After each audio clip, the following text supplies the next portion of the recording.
मां शारदे को नमन। आदरणीय अध्यक्ष, ग्राम से पधारे सभी ग्रामवासी, गुरुजन, छोटे बड़े भाइयों बहनों, आप सभी के समक्ष मैं अपने विचारों को व्यक्त करना चाहती हूँ। आप सभी को गणतंत्र दिवस की हार्दिक शुभकामनाएं। मैं उस देश की निवासी हूँ जिसके होठों पर गंगा और हाथों में तिरंगा है। मैं उस देश की निवासी हूँ जिसके होठों पर गंगा और हाथों में तिरंगा है। वो देश जो कभी सत्यम शिवम सुंदरम, कभी वंदे मातरम, कभी पंजाब सिंध गुजरात मराठा द्राविड़ उत्कल बंगा है। मैं उस देश की निवासी हूँ जो हर ठुकराए हुए की शरणस्थली बन जाता है और 7 समुंदर पार से आए हुए परदेशियों को भी अपने ब्रदर एंड सिस्टर कहकर बुलाता है, अपने ब्रदर एंड सिस्टर कहकर बुलाता है। यही प्रेम की पूज्य भूमि भारतवर्ष कहलाता है, यही प्रेम की पूज्य भूमि भारतवर्ष कहलाता है। वंदे मातरम की आवाज गूंजती है जब सीने पर गोली खाते हुए लहूलुहान देशभक्त भूमि पर गिर पड़ते हैं, परंतु कोई आह नहीं, कोई पश्चाताप नहीं दिख रहा होता है। बस दिख रहा होता है तो एक अलौकिक तेज और उस तेज में अटल विश्वास कि हमारा भारत एक दिन अवश्य स्वतंत्र होगा। अतः 15 अगस्त 1947 को ये विश्वास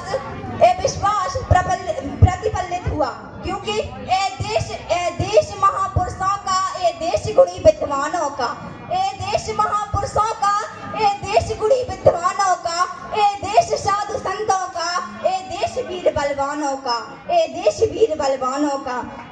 महापुरुषों और देशभक्तों की उपस्थिति में हमारे देश की स्वतंत्रता तब तक अधूरी थी जब तक हमारा संविधान न रचा जाए। अतः राष्ट्र निर्माताओं की अधीनता में 26 जनवरी सन 1950 को हमारा अद्वितीय संविधान लागू किया गया। हमारा संविधान तो लागू हो गया था, पर ये बात ज़हन में रखनी शेष थी कि भारत की गौरव गाथाएं बार बार दोहरानी है। भारत की गौरव गाथाएं बार बार दोहरानी है। प्यारा भारत देश हमारा, प्यारा भारत देश हमारा, हम सब हिंदुस्तानी हैं, हम सब हिंदुस्तानी हैं।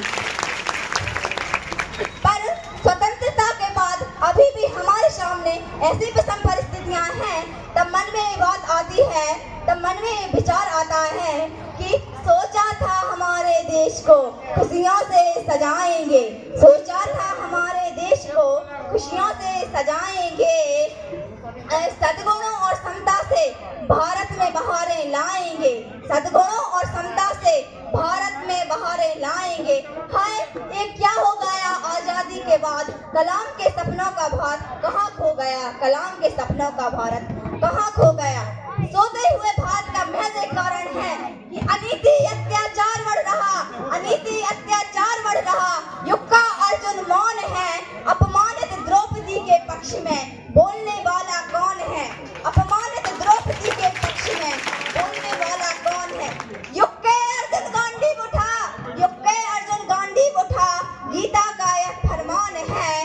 अवगुणों के समक्ष झुकेंगे नहीं, क्योंकि हमें करना राष्ट्र सम्मान है, क्योंकि हमें करना राष्ट्र सम्मान है। अतः गणतंत्र की स्वतंत्रता के लिए यह अति आवश्यक है कि हम अपनी सभ्यता, संस्कृति, मौलिक चिंतन और वैचारिक स्वतंत्रता को बनाए रखें। हमारे समाज में महिलाओं को आरक्षित करने की नहीं, अपितु संरक्षित करने की आवश्यकता है, क्योंकि जो औरत बेलन चला सकती है वो बेशक कलाम भी चला सकती है और इस देश को